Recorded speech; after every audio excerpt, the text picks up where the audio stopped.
Chapter 26. It fell out as Wemmick had told me it would, that I had an early opportunity of comparing my guardian's establishment with that of his cashier and clerk.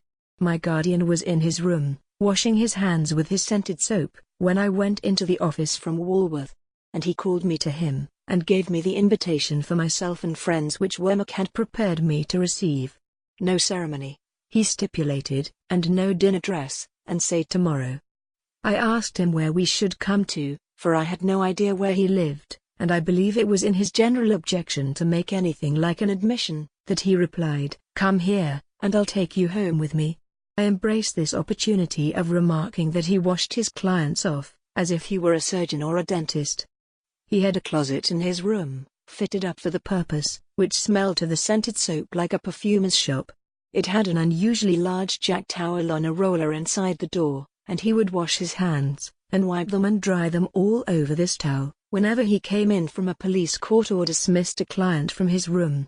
When I and my friends repaired to him at 6 o'clock next day, he seemed to have been engaged on a case of a darker complexion than usual, for we found him with his head butted into this closet, not only washing his hands, but laving his face and gargling his throat, and even when he had done all that, and had gone all round the jack towel, he took out his penknife and scraped the case out of his nails before he put his coat on.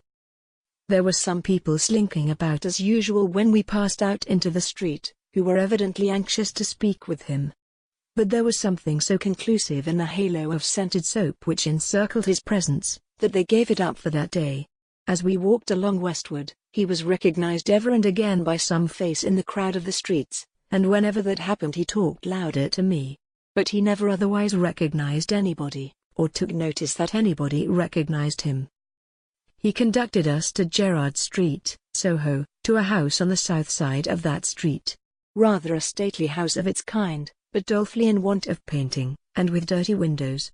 He took out his key and opened the door, and we all went into a stone hall, bare, gloomy, and little used.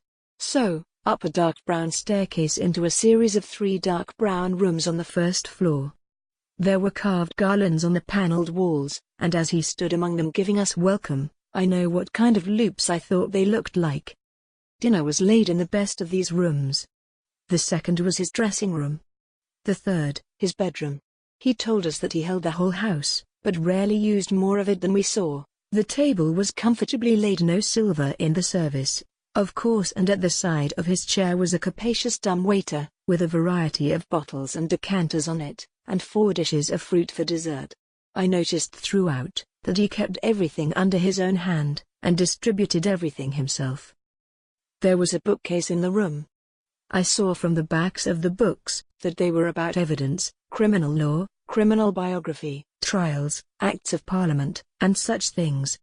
The furniture was all very solid and good, like his watch chain. It had an official look, however, and there was nothing merely ornamental to be seen. In a corner was a little table of papers with a shaded lamp, so that he seemed to bring the office home with him in that respect too, and to wheel it out of an evening in full to work. As he had scarcely seen my 3 companions until now, for he and I had walked together, he stood on the hearth rug, after ringing the bell, and took a searching look at them. To my surprise, he seemed at once to be principally if not solely interested in Drummle. "Pip," said he, putting his large hand on my shoulder and moving me to the window, "I don't know one from the other. Who's the spider?" "The spider?" said I. "The blotchy, sprawly, sulky fellow." "That's Bentley Drummle," I replied. "The one with the delicate face is Startop." Not making the least account of the one with the delicate face, he returned, "Bentley Drummle is his name, is it? I like the look of that fellow." He immediately began to talk to Drummle, not at all deterred by his replying in his heavy reticent way, but apparently led on by it to screw discourse out of him. I was looking at the two, when there came between me and them the housekeeper, with the first dish for the table. She was a woman of about 40, I supposed, but I may have thought her younger than she was. Rather tall, of a lithe nimble figure, extremely pale, with large faded eyes, and a quantity of streaming hair. I cannot say whether any diseased affection of the heart caused her lips to be parted as if she were panting, and her face to bear a curious expression of suddenness and flutter.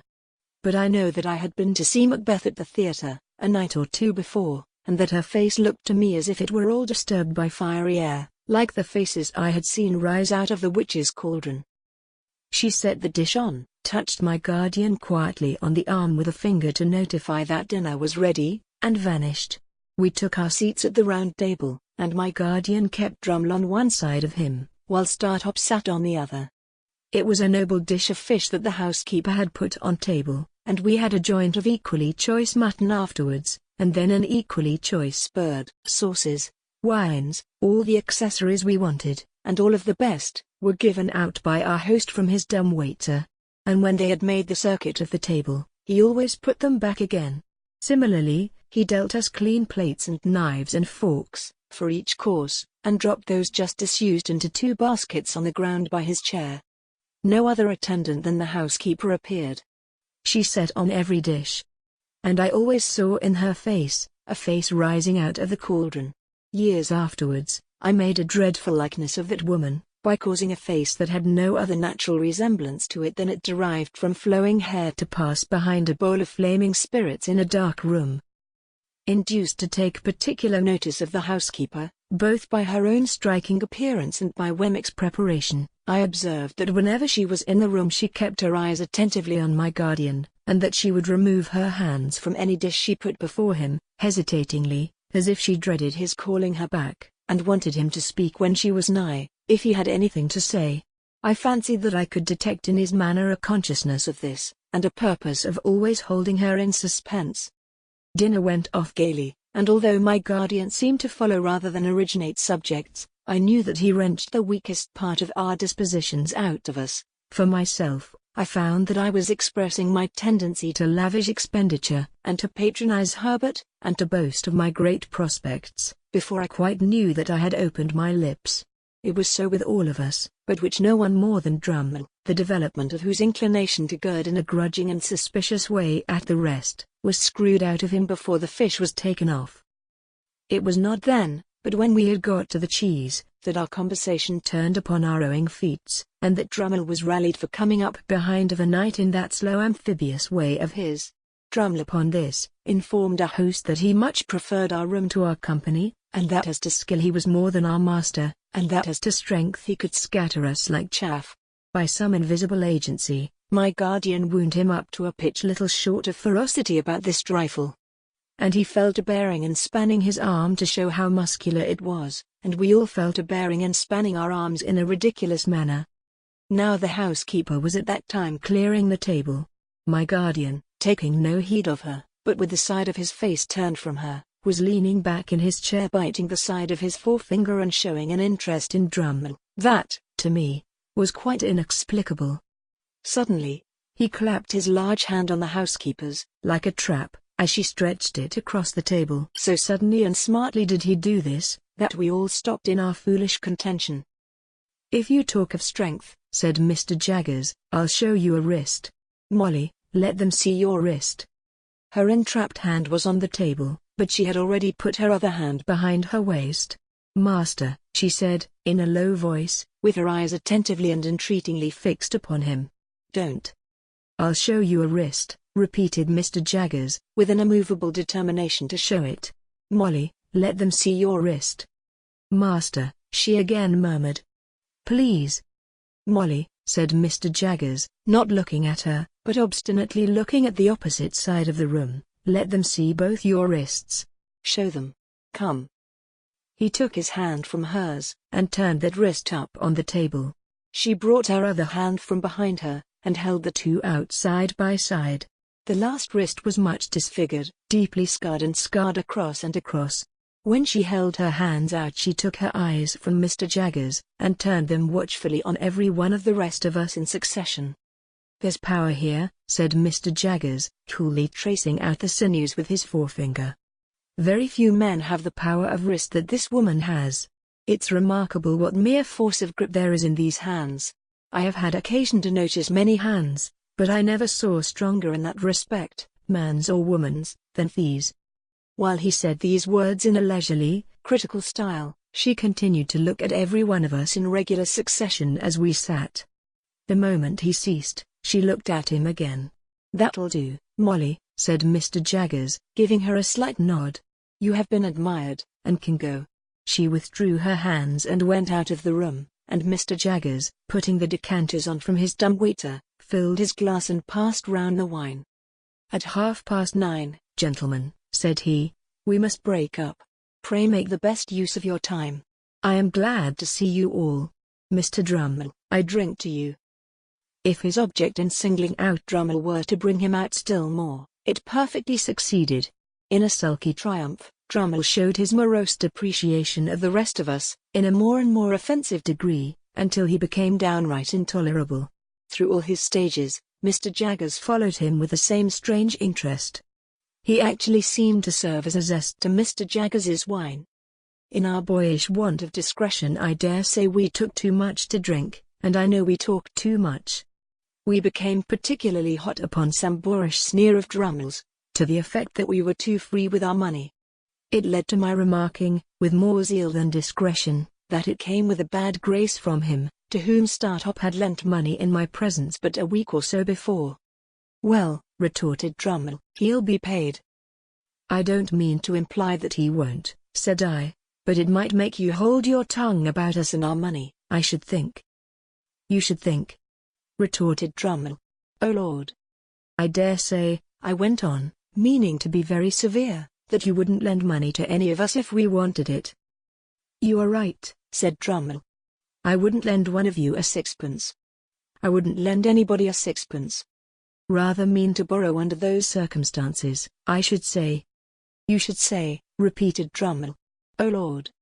This was so very aggravating, the more especially as I found myself making no way against his surly obtuseness, that I said, disregarding Herbert's efforts to check me, "Come, Mr. Drummle, since we are on the subject, I'll tell you what passed between Herbert here and me, when you borrowed that money."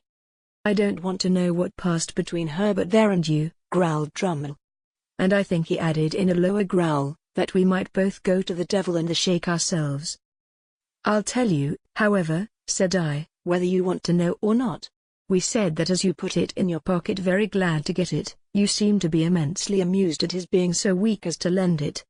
Drummle laughed outright, and sat laughing in our faces, with his hands in his pockets and his round shoulders raised, plainly signifying that it was quite true, and that he despised us as asses all. Hereupon Startop took him in hand, though with a much better grace than I had shown, and exhorted him to be a little more agreeable. Startop, being a lively, bright young fellow, and Drummle being the exact opposite, the latter was always disposed to resent him as a direct personal affront. He now retorted in a coarse, lumpish way, and Startop tried to turn the discussion aside with some small pleasantry that made us all laugh. Resenting this little success more than anything, Drummle, without any threat or warning, pulled his hands out of his pockets, dropped his round shoulders, swore, took up a large glass, and would have flung it at his adversary's head, but for our entertainers dexterously seizing it at the instant when it was raised for that purpose. "Gentlemen," said Mr. Jaggers, deliberately putting down the glass, and hauling out his gold repeater by its massive chain, "I am exceedingly sorry to announce that it's 9:30. On this hint we all rose to depart.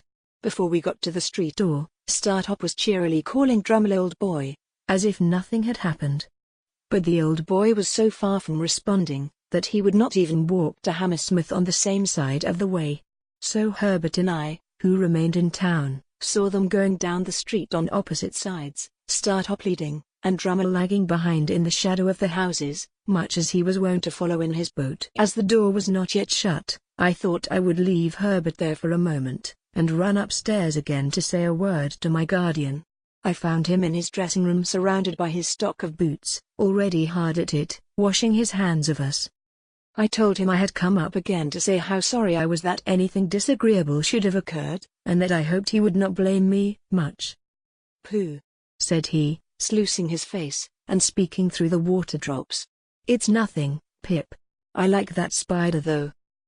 He had turned towards me now, and was shaking his head, and blowing, and toweling himself. "I am glad you like him, sir," said I, "but I don't." "No, no," my guardian assented. "Don't have too much to do with him. Keep as clear of him as you can. But I like the fellow, Pip.